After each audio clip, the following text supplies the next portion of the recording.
Salut à tous, je suis très content de vous retrouver pour ce partage donc qui va consister en deux temps. Je vais apporter une exhortation et ensuite on aura un temps de prière. Donc c'est notre jour dédié à l'intercession. Mais auparavant, une petite exhortation afin de nous donner sur quoi nous baser pour entrer dans ce moment d'intercession qui va suivre.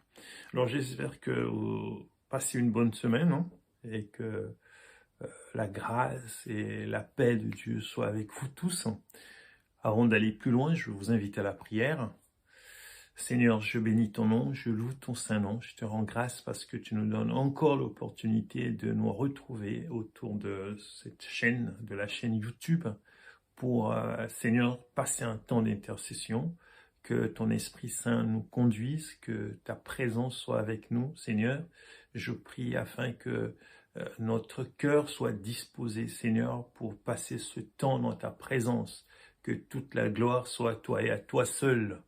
En ton nom, j'ai prié. Amen. Voilà, donc on va entrer dans notre temps de partage. Et ce partage, il va porter sur la persévérance. Alors pour ce faire, nous allons nous appuyer sur une parabole que Jésus-Christ nous livre dans l'évangile de Luc, chapitre 18, de 1 à 8. Donc ce parabole est connu, très souvent on parle du juge inique, donc c'est un juge qui est caractérisé par son injustice. Cela est paradoxal, mais vous savez que cela, dans la nature humaine, cela peut arriver parce que voilà, la nature humaine, c'est une nature charnelle, pécheresse, et donc susceptible de montrer toutes sortes de paradoxes, toutes sortes de contradictions. Lisons la parole de Dieu, Luc 18, de 1 à 8. Jésus leur adressa une parabole pour montrer qu'il faut toujours prier et ne point se relâcher. Il dit: il y avait dans une ville un juge qui ne craignait point Dieu et qui n'avait d'égard pour personne. Il y avait aussi dans cette ville une veuve qui venait lui dire: fais-moi justice de ma partie adverse. Pendant longtemps il refusa, mais ensuite il dit en lui-même: quoique je ne craigne point Dieu et que je n'ai d'égard pour personne, néanmoins, parce que cette veuve m'importune, je lui ferai justice, afin qu'elle ne vienne pas sans cesse me casser la tête. Le Seigneur ajouta: entendez ce que dit le juge inique.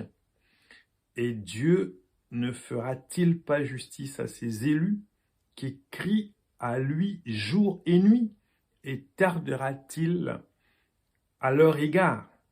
Je vous le dis, il leur fera promptement justice, mais quand le Fils de l'homme viendra, trouvera-t-il la foi sur la terre? Alors donc il est question de ce juge qui est inique ici, qui veut dire l'iniquité, c'est l'injustice, dans le sens qui est utilisé ici. Alors, Jésus-Christ, il parle en parabole. Donc, tout d'abord, on va regarder l'intérêt de s'exprimer, de livrer un discours, un message au travers d'une parabole. Cela a l'intérêt justement de partir d'un récit afin d'illustrer un enseignement. Et il y a un côté pratique à cela, parce que, vous savez, tout ce qui est pratique, ça touche les cœurs. C'est un peu comme le témoignage. Le témoignage, c'est du vécu, c'est quelqu'un qui a été confronté à la réalité, et à partir de cette confrontation, c'est la personne qui rend témoignage, qui a vécu ce qu'elle livre en témoignage, a pu expérimenter la mise en pratique de la parole de Dieu. Donc c'est ce partage d'expérience qui est très puissant, qui enseigne. Donc ici la parabole, c'est un récit qui est conçu pour transmettre un enseignement. Voilà, donc ici, il est question du juge, hein, le juge, et ce juge ne craignait pas Dieu et il n'avait d'égard pour personne, c'est-à-dire qu'il n'avait de considération pour personne. Alors, la crainte, le terme de craindre Dieu ici, c'est qu'il ne tenait aucun cas de Dieu. Pour lui, il était complètement indifférent. Pour lui, Dieu ne représentait rien pour lui. Et on a la veuve, hein.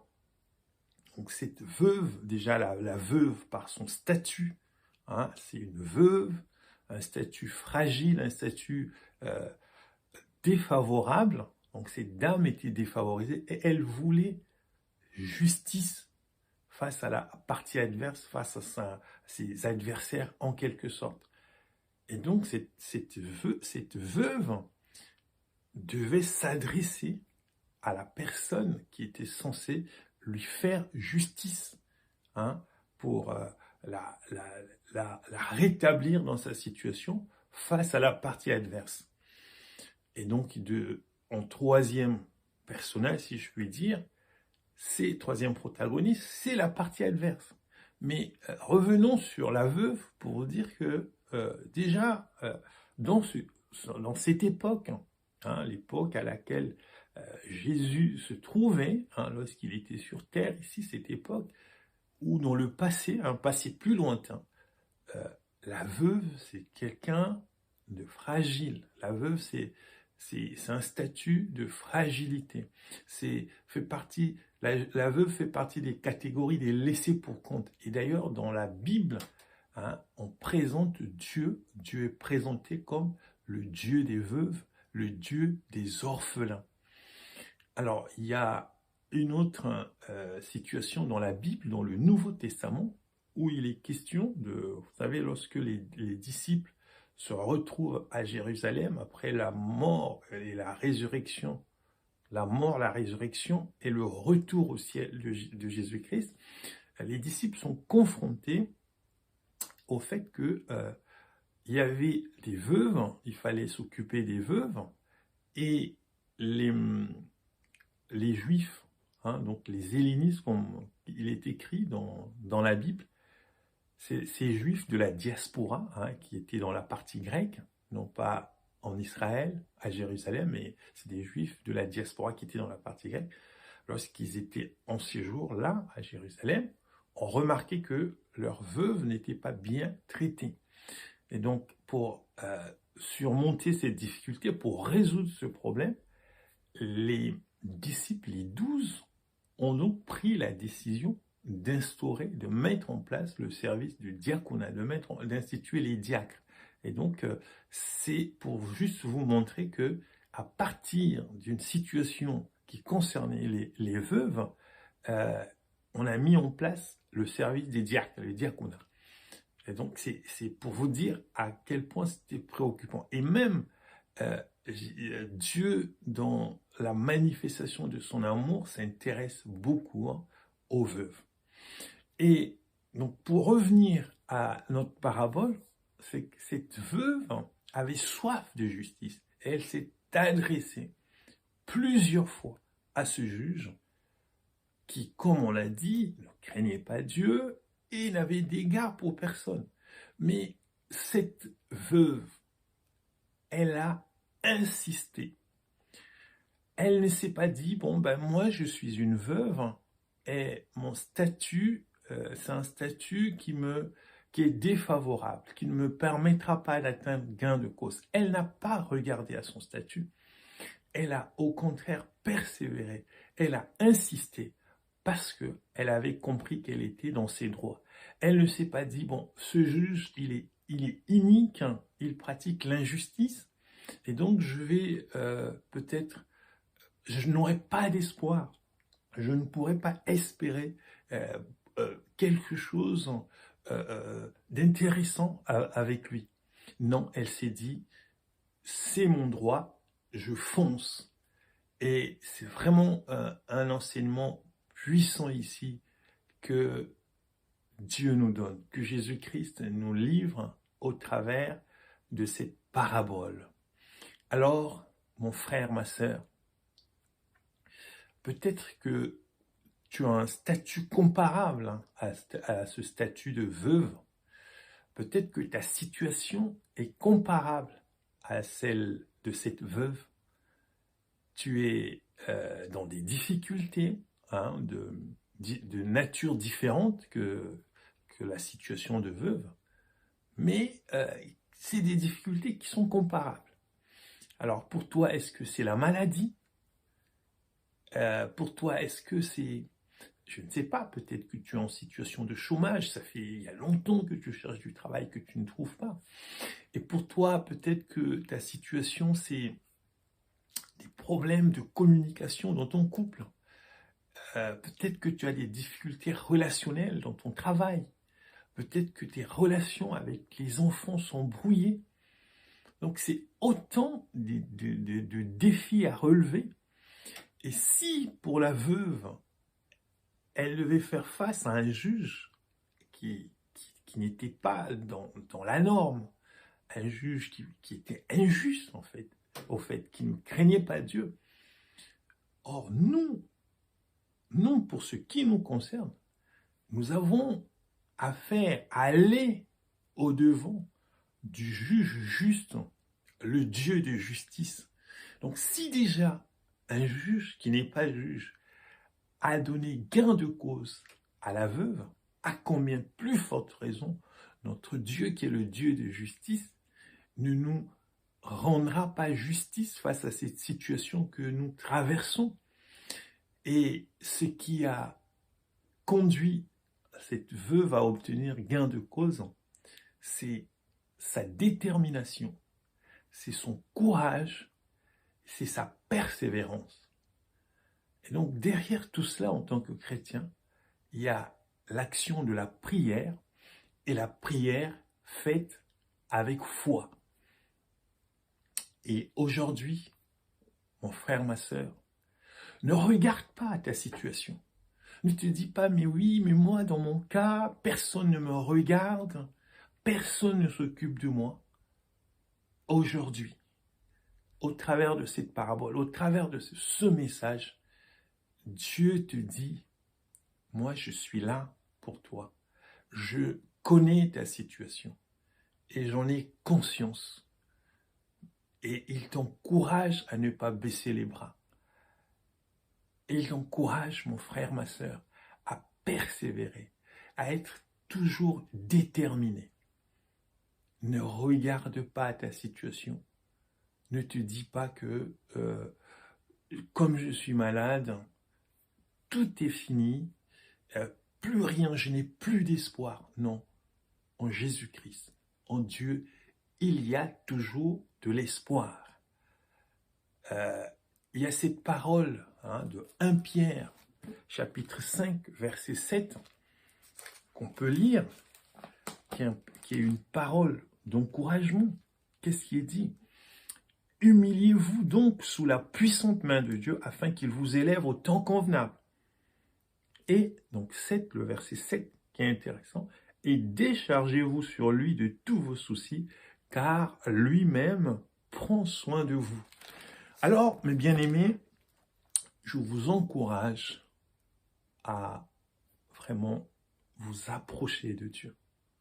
Peut-être que ça fait un moment que ça dure déjà et que vous êtes lassé, vous êtes fatigué, vous n'en pouvez plus. Mais mes bien-aimés, de grâce, ne vous découragez pas. Le Seigneur sait, il vous connaît. Ne vous arrêtez pas de prier. Continuez de prier. Dieu va répondre. Dieu va apporter la solution à votre problème. Alors, comme la veuve, face aux obstacles, face à une situation difficile, courage, mes bien-aimés, détermination et persévérance. Et le tout, vous savez, c'est dans la prière avec foi qu'on arrive, que le Seigneur répond à nos inquiétudes, que le Seigneur répond à nos besoins. Alors, j'aimerais vraiment vous encourager à ne pas baisser les bras. Encore une fois, je vous encourage, mes bien-aimés, à ne pas baisser les bras. Nous avons un Dieu merveilleux qui prend soin de nous. Alors, j'en ai terminé avec, pour ce qui est du partage, de l'exhortation. Donc, nous allons entrer dans notre moment d'intercession. Et pour cela, je vous propose qu'on prie pour 3 sujets. Alors, le premier sujet, c'est vraiment que chacun de nous puisse présenter sa situation devant Dieu, devant le Seigneur. Quelle est ta situation? Pour la veuve, elle recherchait la justice. Et toi, mon frère, et toi, ma sœur, est-ce que ta situation, c'est le chômage? Est-ce que ta situation, c'est le découragement? Est-ce que ta situation, c'est des problèmes dans ton couple? Est-ce que ta situation, c'est la mauvaise communication avec tes enfants? Est-ce que ta situation, c'est, je ne sais pas, tu connais la situation, donc tu mets des mots sur la situation et tu présentes. Donc, présentons chacun notre situation, nos situations devant Dieu à cet instant. Premier sujet. Deuxième sujet. Mes bien-aimés, prions afin que l'amour de Dieu grandisse dans nos cœurs et que nous puissions pratiquer l'amour de Dieu. Que nous ne puissions pas juste nous limiter à des paroles, mais que nous puissions mettre l'amour de Dieu en pratique par des actes dans la communion fraternelle, dans l'amour fraternel, que nous puissions le faire par des actes et non pas seulement par des paroles. Troisième sujet, mes bien-aimés, nous allons prier pour les institutions, la police, la justice, l'hôpital, l'école. On va prier parce que là, on a vu dans l'exhortation qu'on vient d'avoir, c'est qu'il y a une institution qui est au cœur de cette parabole, c'est la justice, représentée par ce juge. Mais nous aussi, au quotidien, on fait face à la justice. Alors, des fois ça se passe bien, des fois ça se passe pas bien, mais prions pour ces institutions, que ce soit la justice, la police, l'hôpital, afin que le Seigneur puisse aider les personnes qui travaillent dans ces institutions, que le Seigneur puisse toucher ces personnes, que ces institutions puissent être des sources, des instruments de bénédiction pour la population. Que le Seigneur puisse les aider. Prions, recommandons ces institutions entre les mains de notre Seigneur. Voilà. Merci beaucoup. Que Dieu vous bénisse.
Alors,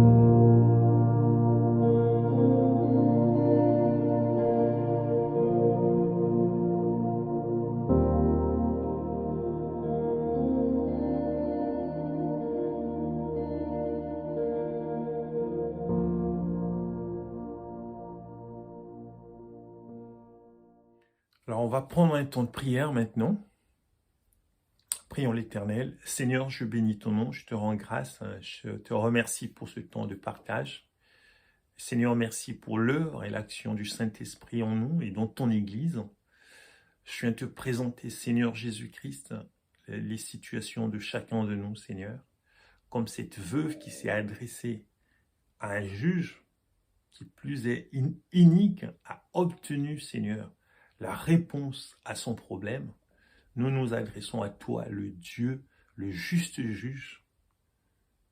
Et toi, Seigneur Jésus, plus que le juge inique, tu as la solution pour nos problèmes.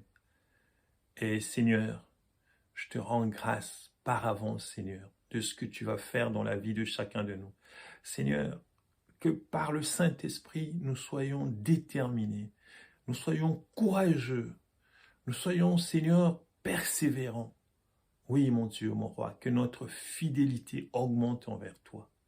Merci Jésus-Christ de Nazareth. Seigneur, je prie pour que notre cœur soit rempli d'amour et Seigneur, que cet amour, nous puissions le traduire par des actes, mon Dieu, mon roi. Que nous puissions pas nous limiter, mon Dieu, mon roi, aux paroles, mais que nous puissions le traduire, que nous puissions le pratiquer, Seigneur, auprès de notre prochain, auprès de notre frère, Seigneur, dans une communion fraternelle, réelle, mon Dieu, mon roi, dans ta maison, dans l'église, Seigneur. Merci Jésus, parce que tu es fidèle. Éternel, je viens prier, je prie pour les institutions, la justice, la police, l'école, Seigneur, que tu puisses agir, toucher ces institutions, afin qu'elles soient des sources de bénédiction pour la population, des sources vraiment de satisfaction, Seigneur, pour la population. Touche les personnes qui travaillent dans ces institutions. Et Seigneur, je te remercie parce que tu mets à la disposition de la population de telles institutions pour les aider dans leur démarche quotidienne, dans les difficultés administratives qu'elles peuvent avoir. Seigneur, merci pour tout. Nous te bénissons, nous te louons. Gloire et honneur à toi, Jésus. En ton nom, Père, j'ai prié. Amen. Voilà, donc merci pour ce temps que vous avez mis à part pour notre Dieu. Merci pour le temps que vous avez mis à part pour écouter ce partage, pour participer à cette intercession, pour prier. C'est important de prier, car la prière, c'est le moyen par lequel nous entrons dans la sphère des miracles, de la manifestation de la puissance de Dieu. Alors, je vous souhaite une bonne fin de semaine. Et voilà, donc n'oubliez pas que dimanche, il y a notre culte à 10h30 à Amfreville, à mi-voix, pour ceux qui sont dans la région de Rouen, bien sûr. Donc, pour les autres, je vous souhaite un bon culte dans les lieux dans lesquels vous vous retrouvez habituellement. Que le Seigneur vous bénisse. Voilà, merci beaucoup. À une prochaine occasion sur notre chaîne YouTube.